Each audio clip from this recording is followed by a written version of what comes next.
जी नमस्कार साथियों, इस समय हमारी जो है टीम है वो मौजूद है। स्थान परिसर है सिद्ध क्षेत्र श्री बगाज माता परिसर, और इस समय मौजूद हैं हम श्री वीरांगना रानी अवंतीबाई धर्मशाला के नज़दीक। और आज हम लोगों की एक बैठक हुई जो महत्वपूर्ण बैठक रही, और बैठक में समाज में समरसता बनी रहे।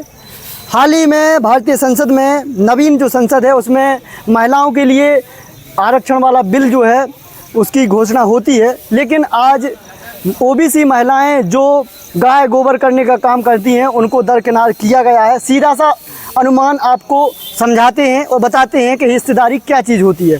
हम जातिगत जनगणना की मांग क्यों कर रहे हैं और आरक्षण की मांग क्यों कर रहे हैं, इस चीज़ को समझना बेहद ज़रूरी है। चूँकि आर्टिकल 341-42 में SC/ST के लिए प्रावधान है जो कि मिलना भी चाहिए।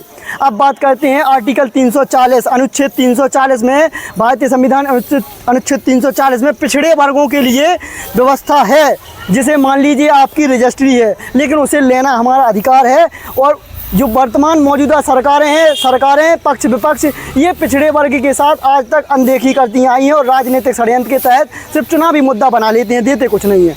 बात करते हैं देश की संसद की, तो देश की संसद में 543 मेंबर ऑफ पार्लियामेंट देश के विभिन्न क्षेत्रों से चुन करके जाते हैं और वहां पर बैठते हैं उस सदन में बैठने पर आज जो महिला बिल आरक्षण हुआ उसमें एक भी ओबीसी नहीं है।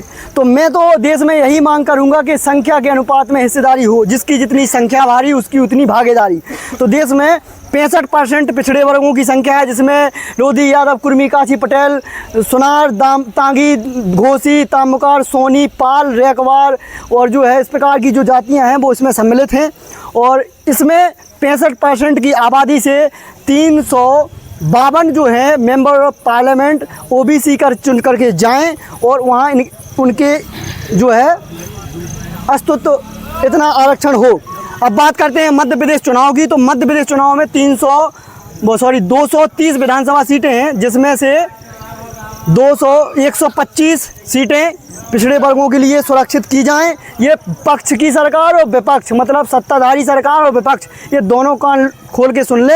नहीं तो ये कहना है मेरा कि 100 में 90 शोषित हैं ओबीसी SC/ST, 100 में 90 शोषित हैं और 90 ने ललकारा है। धन, धरती और राजपाट पर 90 भाग हमारा है।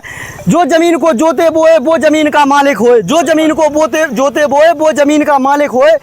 कि राष्ट्रपति हो या भंगी की संतान, राष्ट्रपति हो या भंगी की संतान, सबको शिक्षा सबको काम, और सबको शिक्षा सबको काम जो दे ना सके वो सरकार निकम्मी है। और जो सरकार निकम्मी है वो पिछड़ा वर्ग के बिना वो सरकार बदलनी है। इसलिए सचेत हो जाओ।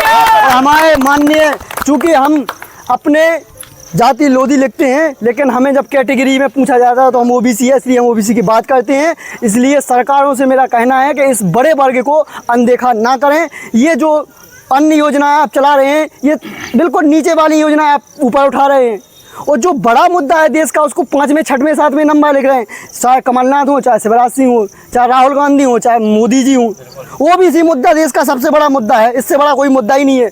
आप गूगल पर सर्च कर लेना, आर्टिकल 340 पढ़ना, उसके बाद दूसरी चीज़ें। सभी को नमस्कार। बस।